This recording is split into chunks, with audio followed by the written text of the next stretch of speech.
প্রিয় শিক্ষার্থীরা, এখানে তোমরা ফর্মিক অ্যাসিডের গঠন দেখছো।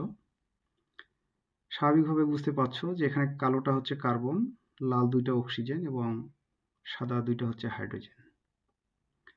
তো এখানে তোমাদেরকে আমি 360 ডিগ্রিতে ফর্মিক অ্যাসিডের গঠনটা দেখাচ্ছি, তাদের 3D গঠনটা।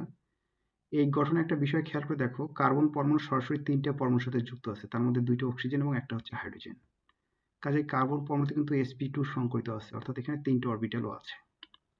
এছাড়া একটা বিষয় খেয়াল করে দেখো যে এখানে এই কার্বন কিন্তু তোমার 3টা সিগমা বন্ধনের মাধ্যমে যুক্ত আছে। আর একটা বিষয় বলা যায় সেটা হচ্ছে যে এই sp2 সংঘটিত হওয়ার কারণে এদের মধ্যবর্তী কোণগুলো কিন্তু 120 ডিগ্রি করে হয়েছে। তো বিষয়টা বেশ ইন্টারেস্টিং। আর একটা বিষয় খেয়াল করে দেখো, এখানে যে 2টো অক্সিজেন আছে তার মধ্যে একটা অক্সিজেন শুধু সিগমা বন্ধনের মাধ্যমে গঠিত, যার সাথে হাইড্রোজেন সিগমা বন্ধন গঠন করছে।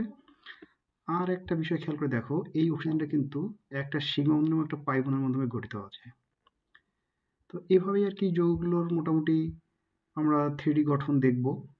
আমরা এর একটু স্পেস ফিলিং মডেলটা একটু দেখি কিরকম হয়। এটা তোমরা স্পেস ফিলিং মডেল দেখছো।